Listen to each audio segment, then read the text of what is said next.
So Jaguar revealed the Type 00 concept car. But before we get into it, let's agree on a couple of things. One, we all love Jaguar, we want it to succeed. Number two, that piece of communication advertising that they released last month was not in line with what we expect from Jaguar. But the thing is, now that they released the car, it strikes me that the bigger problem that Jaguar has isn't really that piece of communication, horrible as it was. It is something else. And that's what I'm going to talk about in today's video.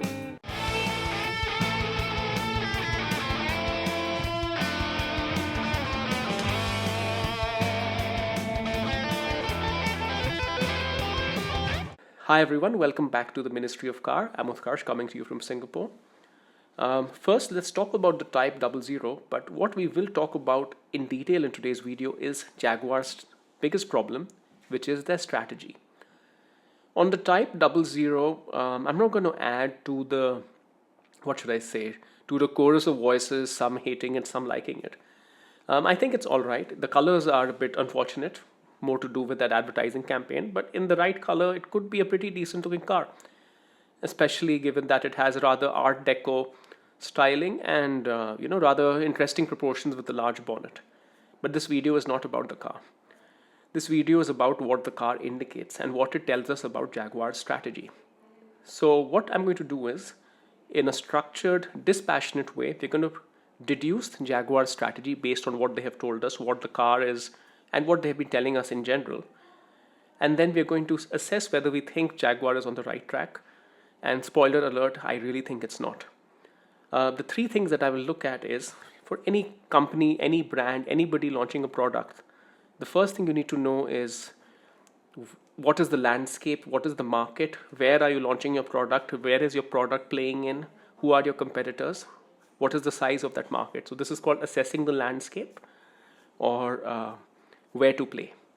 The second part of it is who are your customers, what is their profile, what do they like, what do they not like, what are their preferences, demographics, etc. This is the who. And the second part of it is what are you offering these customers so that they buy your product, right? What is your point of advantage? So we'll call this what. So assessing the landscape, where to play, who, and what. Assessing the landscape, we see that Jaguar has already made a rather unfortunate choice, which is to only play in electric cars. Now, electric cars is a small part of the market. Yes, there is an argument to say that it will become much larger, especially because of all the governments pushing it. But that moment hasn't arrived yet, and it's getting more delayed by the day. So I think the choice to go after such a small part of the market for a company, any company needs to generate cash relatively quickly. And Jaguar has closed everything to go all electric. I think that's an unfortunate decision. But the decision gets worse.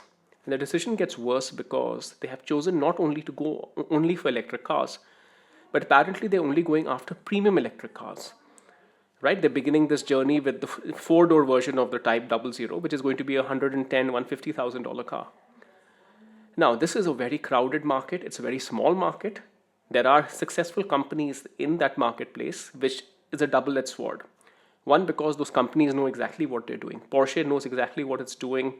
The higher-end Mercedeses, the Range Rovers, whoever it might be, they know what they're doing in that $150,000 marketplace. Ferraris are well beyond that point right now, right? And even the higher-end Teslas, the ultimate, whatever it's called, I don't keep up with Tesla's nomenclature. But the thing is, even the companies that are playing in this marketplace, they don't only play there. Whether it's Porsche or Tesla, what you would notice is common across these companies is they had to create a mass market product in order to survive and be competitive. Porsche had the most iconic product there is in that price point. It's called the Porsche 911. But guess what? They had to ultimately launch the Boxster, much cheaper product, came in, and then to launch an SUV, the Cayenne, then the four-door, the Panamera. Right? You have to survive with a bigger lineup and playing in the mass market. Tesla's biggest, when you look at Tesla's journey with the stock price and everything over the years, the main thing with Tesla, the main driver of the success was when would they launch that $30,000 Model 3.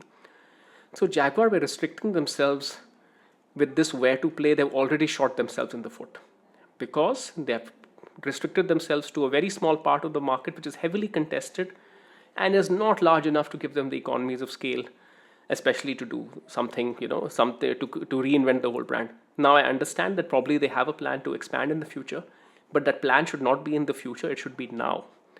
You don't have the time to manage cash flow such a long period of time, right? So anyway, so that's why I think from a where to play standpoint, they are already doing pretty badly. Now let's get into who are they targeting. Now, who your customer is depends on which market you're playing in. When you're playing in the 110 to $150,000 car market, you're not playing with the average car customer. This is not a car customer who perceives the car as an appliance or a way to go from A to B. Then they would just spend $30,000, $40,000, $20,000. No, this person believes in the car as a prized possession. Either they are a petrol head or they are pretty well off, but for them, even then, they know that it's quite a thing. It's something of value, right? It's not just an anonymous object. And for that person, is Jaguar doing anything in particular to distinguish themselves? Well, based on their advertising, certainly not. That advertising is not targeting a person who has $150,000 to spend. The advertising is targeting somebody who probably doesn't even own a car, doesn't think about owning a car, probably thinks cars are evil sometimes because they are creating a lot of consumption or whatever. The thing is, it is so important to know who your customer is. If I was launching, and in fact this is a true example, in my previous industry that I worked in, there was a competitor called Billy. And Billy was basically creating all of these grooming products for the marginalized communities, right? Who hadn't been, because grooming products are always made for that perfect man, right? Gillette, the best a man can get. So they had this product for this marginalized community, so to speak.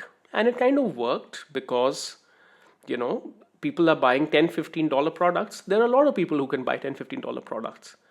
So even if you go for a niche of a niche, everybody in that niche can afford it, and it's a mass product anyway, so there are many people. There's enough volume in that game. Niche of a niche, and that particular, whoever Jaguar appears to be targeting from the communication is not going to be able to buy that. And that kind of brings us into what is it that Jaguar can bring possibly to the table, assuming they have already made their bet to say that they will only go after $100,000 to $150,000 electric vehicles. What can they possibly bring to the fore to convince people to go away from their Taycans and Model S, Plaid, whatever, I don't know those names, or EQS, Mercedes EQS or whatever. What can they bring to the table? It's not colorful, vibrant advertising. The design of the product is okay. I really think the Type 00 is not too bad. I mean, as long as they lather it in the correct color.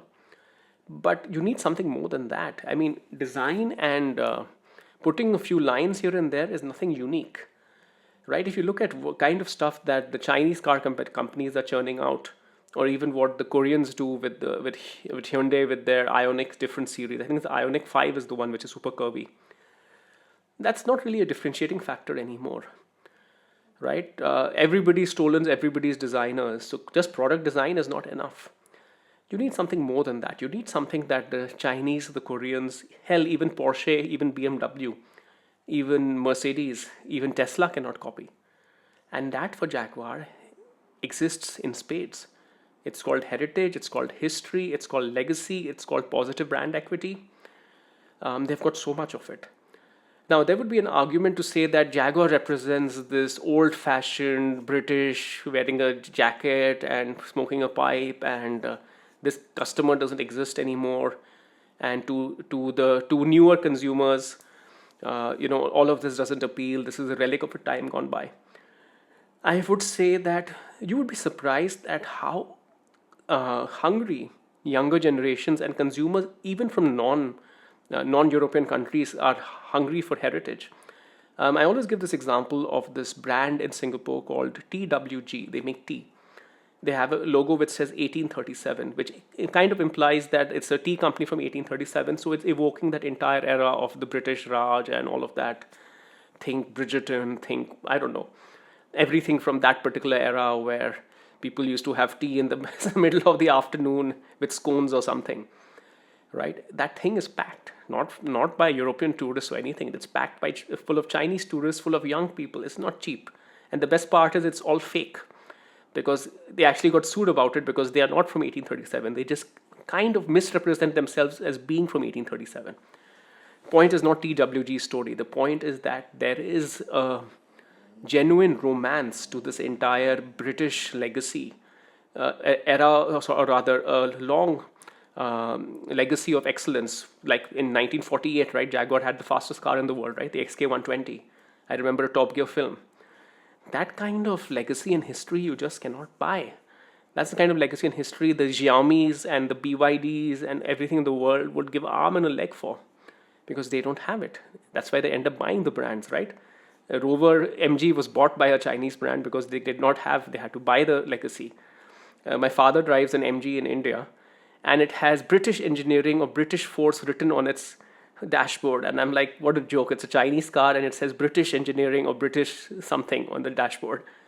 But what I'm trying to tell you is that that entire piece of quote unquote old school British romance is a thing. And I do think that that's something that Jaguar can heavily lean into, and that they abandoned it altogether. Just shocking, just shocking. So as you can tell, when it comes to the what, can Jaguar have a competitive advantage? I think the answer is yes. Are they doing it with their current moves? The answer is no. So there you go. This is my current assessment. The biggest issue that Jaguar right now is the strategy. I don't care too much about the marketing campaign. You can always fix it. You can always shoot a new marketing campaign. But when you've made these decisions of already deciding not to play in petrol at all, or only go electric and only go, these are huge infrastructure decisions that you've already made, which is very difficult to walk back from. And unfortunately, Jaguar has made a few very, very incorrect decisions, in my opinion, that have already set them on a course of, I think, potential failure, regardless of what they do with marketing. So that's my glum assessment at the moment.